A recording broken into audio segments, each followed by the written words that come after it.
11th class की पहली कक्षा में आप लोगों का स्वागत है।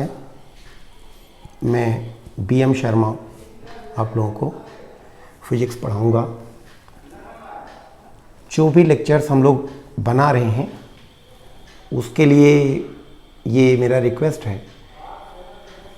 कि उनमें लगभग 50 मिनट 1 घंटे का मटेरियल 15 मिनट में हम लोग डालते हैं, जिससे वीडियो बहुत लंबा ना हो।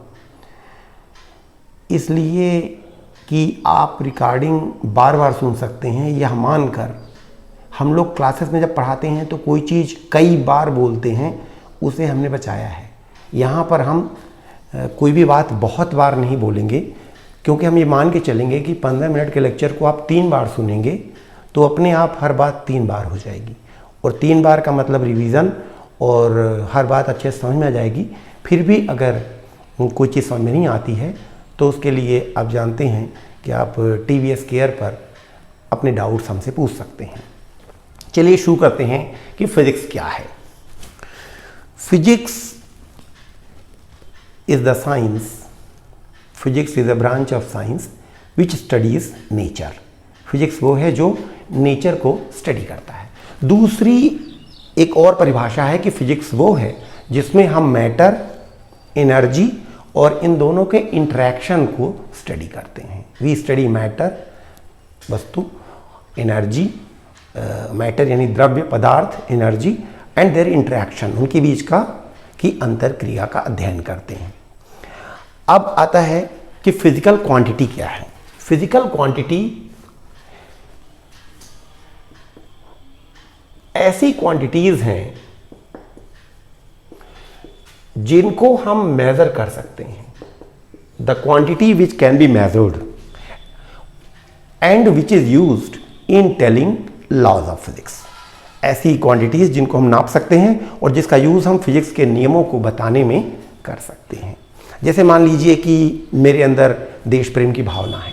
अब देश प्रेम एक अच्छी क्वांटिटी है और हर इंसान में होना चाहिए, लेकिन और बहुत इम्पॉर्टेंट भी है, लेकिन इसको नापने का कोई तरीका नहीं है, तो ये फिजिकल क्वांटिटी नहीं है।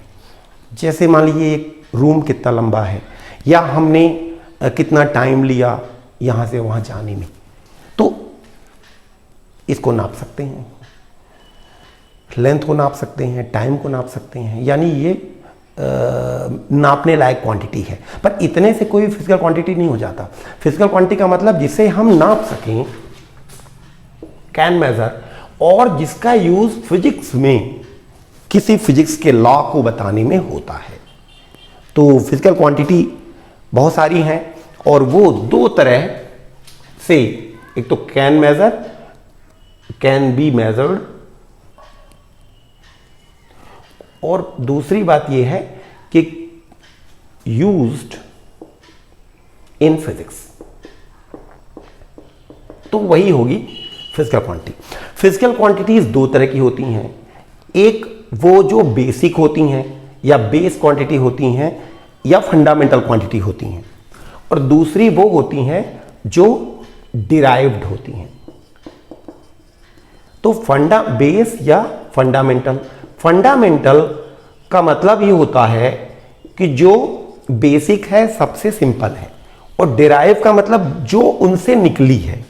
तो कुछ क्वांटिटीज हैं जो बिल्कुल बेस है, सबसे सिंपल क्वांटिटी हैं, और बाकी क्वांटिटी ऐसी हैं जो उनसे पैदा हुई हैं। पैदा कैसे कि पता लगा लेंथ एक क्वांटिटी है जो बिल्कुल बेस क्वांटिटी है। अब लेंथ में हमने विड्थ को मल्टीप्लाई कर दिया तो एरिया आ गया। तो एरिया निकल आया कैसे? लेंथ और विड्थ से। विड्थ क्या है? लेंथ ही है, छोटी लेंथ अक्सर हम लोग विड्थ कहते हैं। तो कहने का मतलब लेंथ को विड्थ से मल्टीप्लाई किया या लेंथ को लेंथ से मल्टीप्लाई किया, बड़ी लेंथ छोटी लेंथ, तो एरिया बन गया। तो एरिया निकला कैसे? लेंथ से निकला, लेंथ इंटू लेंथ। अब जैसे मास है, अब मास में हमने वॉल्यूम से डिवाइड कर दिया तो एक क्वांटिटी बन गई डेंसिटी, तो डेंसिटी भी डिराइव्ड है। फिर हमने कहा कि वॉल्यूम, तो लेंथ विड्थ हाइट, जो कि तीनों लेंथ लेंथ लेंथ ही है, तो उससे हमारा वॉल्यूम बन गया। तो वॉल्यूम भी डिराइव्ड है, डेंसिटी भी डिराइव्ड है।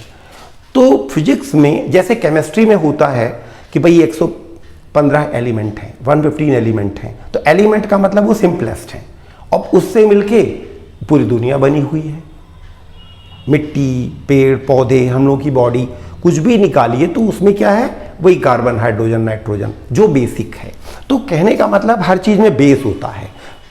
तो फिजिकल क्वांटिटी फंडामेंटल कौन सी कहलाती है, उसकी डेफिनेशन आ जाए, डेफिनेशन आप सुन लें और बाद में रिवाइज करके आप याद कर लेंगे कि fundamental quantity is that which can be measured directly and which can not be broken into simpler quantities, जिसको और सिंपल क्वांटिटी में न तोड़ सकें और सीधे नाप सकें। और डिराइव क्या है, जो उनसे डिराइव हुई है। अब कई बार कुछ बुक्स में हमें मिल जाता है कि fundamental quantities are those which are independent of each other, लेकिन इस पे जो बहुत अच्छे राइटर्स हैं, जो आईआईटी में क्वेश्चन आते हैं, उनके जो पेपर सेटर हैं ये सहमत नहीं है, क्योंकि वो कहते हैं कि fundamental quantity also in some cases depend on each other. जैसे एग्जाम्पल के लिए लेंथ जो है वो, अगर आप फिजिक्स के बेसिक डेफिनेशन में जाइए तो वो स्पीड ऑफ लाइट से डिफाइन किया गया है और टाइम से डिफाइन किया गया है। तो कहने का मतलब ये है कि लेंथ भी बेसिक डेफिनेशन में टाइम पे डिपेंड करती है। तो इसलिए पहले शुरू में जरूर डेफिनेशन थी फंडामेंटल की the quantity which can be measured directly and which are independent of each other. ये बात थोड़ी सी हटा दी गई है। अब ये है कि विच can be measured directly and which can not be split, which can be broken into simple quantities, simpler quantities, उनसे सिंपल और नहीं हो सकता है, वो फंडामेंटल हो गई। तो फंडामेंटल में कौन कौन हो गई, लिस्ट देख लीजिए। फिजिक्स में केवल 9 फंडामेंटल हैं, 7 मेन है और 2 जो है वो सप्लीमेंट्री है। टोटल 9 है। कई बार कई लोग यही कहते हैं कि 7 फंडामेंटल ही है, तो एक्चुअली वो मेन की बात कर रहे हैं।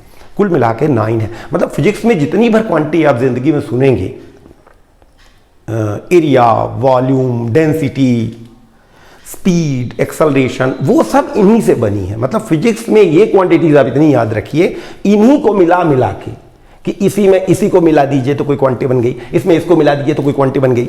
अब इलेक्ट्रिक करंट में आप टाइम से डिवाइड कर दीजिए, टाइम से मल्टीप्लाई कर दीजिए तो वो चार्ज बन जाएगा। तो बेसिक इतनी क्वांटिटी और उनकी यूनिट्स अगर आपने याद कर ली है तो आप मान लीजिए कि फिजिक्स की सारी क्वांटिटी पूरी ज़िंदगी में आप जो पढ़ेंगे, आप पीएचडी करेंगे, सब साइंटिस्ट बनेंगे, कुछ भी करेंगे, आईआईएम में जाएंगे, आईटी में जाएंगे, आपको जो भी क्वांटिटी मिलेगी वो इन्हीं से बन जाएगी, क्योंकि बेसिक क्वांटिटी इतनी ही है। अच्छा, फिर कोई भी क्वांटिटी जब आती है, हम उसको मेज़र करते हैं तो उसके लिए हम कुछ स्टैंडर्ड बनाते हैं, उसको कहते हैं यूनिट। जैसे मान लीजिए हम कहते हैं कि भाई यहाँ से जबलपुर बहुत दूर है। अब कितना दूर है, तो उसके लिए आइए एक तरीका निकालें।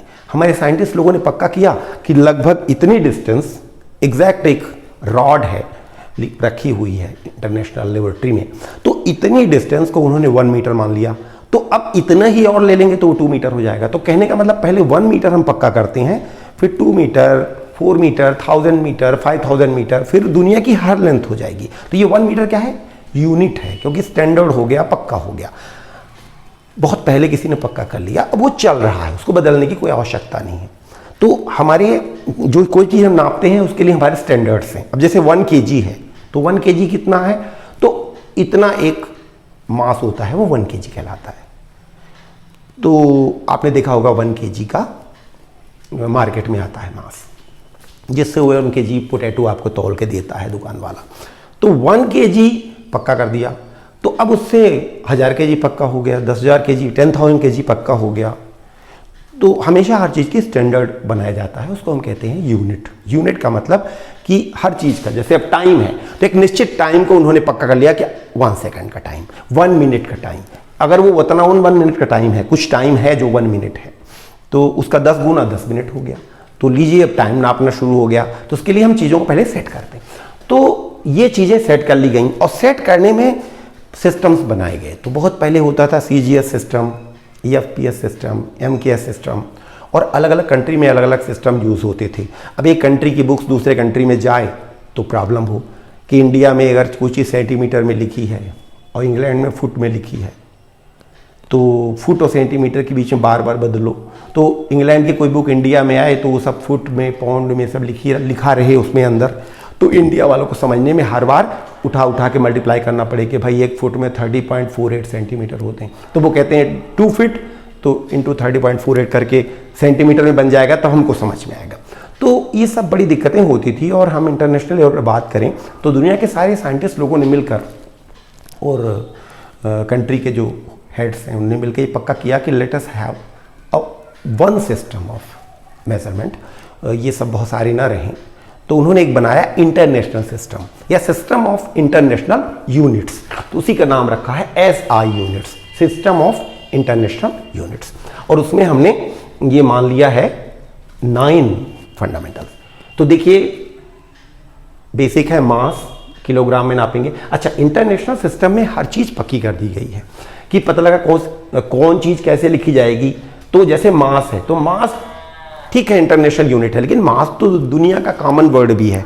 तो आप इस मास को भी चाहे तो आप पूरा कैपिटल ए पूरा लिख दें, इसमें आपको फ्रीडम है। लेंथ आप कैसे भी लिख दें, टाइम, ये तो दुनिया के कॉमन वर्ड हैं। लेकिन ये जो हैं ये इंटरनेशनल सिस्टम ने फिक्स किए हैं, तो इन्होंने जैसे फिक्स किया बिल्कुल वैसा ही लिखना है। अगर आप वैसा नहीं लिखेंगे तो ये माना जाएगा कि आप इंटरनेशनल सिस्टम को फॉलो नहीं कर रहे हैं, अपने मन से कुछ कर रहे हैं।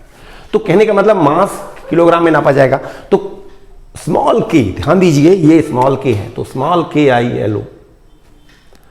हाँ, ये हो सकता है कि कुछ कंट्री में यहां पर ऐसा कर देते हैं कि KILOGRA डबल यामी, ये भी अलाउ है, ये भी अलाउ है, लेकिन उसका शॉर्ट फॉर्म स्मॉल के स्मॉल g ही अलाउ है, यही आपको लिखना पड़ेगा। लेंथ मीटर पूरा स्मॉल में है, ये भी स्मॉल में है। टाइम सेकंड पूरा स्मॉल में है, स्मॉल में है। टेम्परेचर केल्विन देखिए पूरा स्मॉल में है। एक्चुअली जब पूरी यूनिट लिखी जाएगी, जो फुल नेम है वो लिखा जाएगा, तो वो सारा का सारा स्मॉल लेटर में ही रहेगा।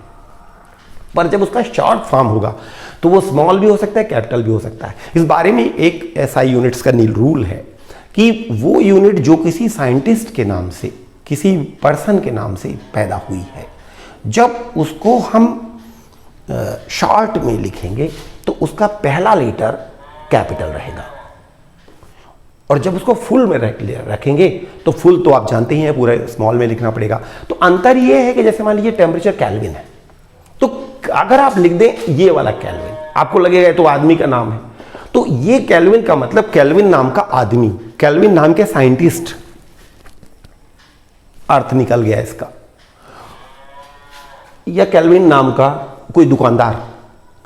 लेकिन जब आप इसको ऐसा कर देते हैं केल्विन, तो इसका मतलब निकला कि जो केल्विन नाम के साइंटिस्ट थे उनके नाम पर जो यूनिट बनाई गई है इंटरनेशनल सिस्टम में, जिसका हेड ऑफिस फ्रांस के पेरिस के पास सेवरिस में है, पूरा इंटरनेशनल सिस्टम का हेड ऑफिस बनाया गया है सेवरिस। 1960 में ये यूनिट बनाई गई थी, SI शुरुआत हुई थी, फिर हर 4 साल या 2 साल में मीटिंग होती रहती हैं।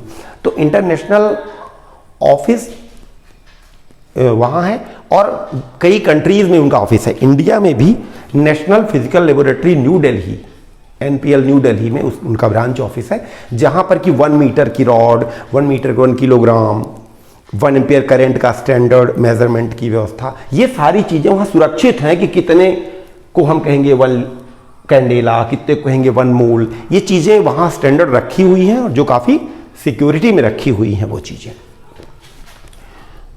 तो ये केल्विन हो गया।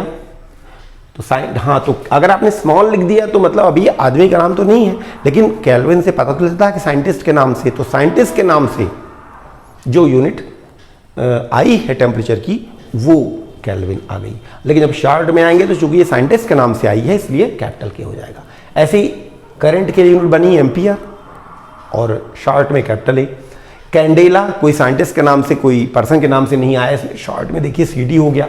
सेकंड कोई साइंटिस्ट के नाम से नहीं आया इसलिए स्मॉल s हो गया। कई लोग सेकंड को शॉर्ट में SEC वगैरह लिख देते हैं, ये गलत है, ये इंटरनेशनल सिस्टम के अनुसार सही नहीं है। दूसरी एक बात और भी जान लें कि यदि आप सेकंड लिख रहे हैं तो आपके मन में आता है अरे ये तो बड़ा छोटा है, तो आप एक डॉट लगा देते हैं, ये भी अलाउ नहीं है। इंटरनेशनल सिस्टम की यूनिट में, SI यूनिट में शॉर्ट फॉर्म में कहीं आप डॉट नहीं लगाएंगे, डॉट लगाना भी अलाउ नहीं है, डॉट लगाना गलत माना गया है, इसे रोका गया। केमिस्ट्री में भी आपने देखा होगा इंटरनेशनल जो सिस्टम है IUPAC, वहां भी एक एक चीज पक्की है कि कहाँ डैश लगेगा, कहाँ क्या लिखा जाएगा, कहाँ डाई कहाँ ट्राई, फिर पहले डाई कि पहले ट्राई, हर चीज़ का वहाँ एक नियम है।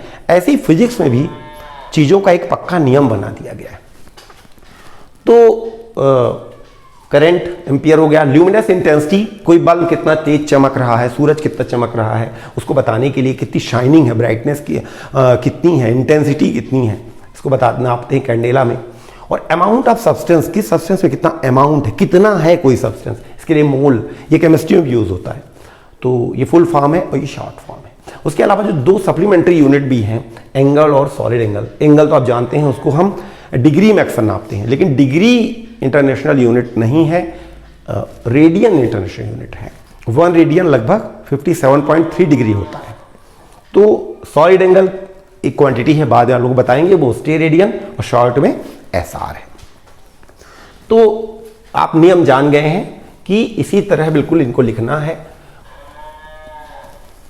तो अगर आप कोई भी फिजिकल क्वांटिटी यूज कर रहे हैं तो या तो वो बेस है या वो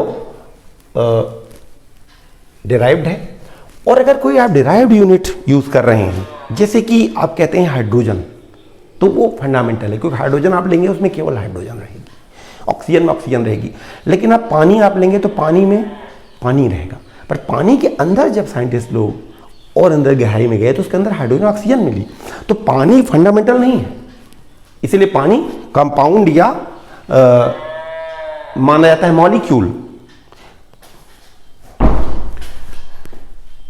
तो उसी तरह से हमें पता होना चाहिए कि पानी में हाइड्रोजन ऑक्सीजन है। उसी तरह हमें पता होना चाहिए कि जब हम स्पीड कोई क्वांटिटी लेते हैं तो कोई कहेगा स्पीड कौन सी क्वांटिटी है, भाई क्वांटिटी तो फिजिक्स में इतनी है। तो हमें ये बताना पड़ेगा कि स्पीड इनसे बनी है, यानी डिराइव्ड है, और वो होती है डिस्टेंस अपॉन टाइम। तो हम इस तरह से स्पीड को ये पक्का कर रहे हैं कि वो कैसे आई है दुनिया में। तो डिस्टेंस अपॉन टाइम, अब डिस्टेंस क्या है, एक तरह की लेंथ है, और टाइम t है। तो हम इसको लिख सकते हैं LT⁻⁻1। और वास्तव में इसको हम स्पीड का डायमेंशनल फार्मूला कहते हैं, इसको बोलते हैं dimensional formula, dimensional formula of speed. और ये जो हम काम कर रहे हैं, स्पीड को ब्रेक कर रहे हैं, ऐसा ऐसा कर रहे हैं, ये कहलाता है डायमेंशन एनालिसिस। एक्चुअली है क्या ये एक प्रकार की खुदाई है जिसमें हम ये बताते हैं कि ये फिजिक्स में कोई क्वांटिटी कैसे आई है, कैसे वो बेसिक क्वांटिटी से निकली है। जैसे कोई साइंटिस्ट पता लगाए कि पानी के में है क्या, यानी ऑक्सीजन, हाइड्रोजन।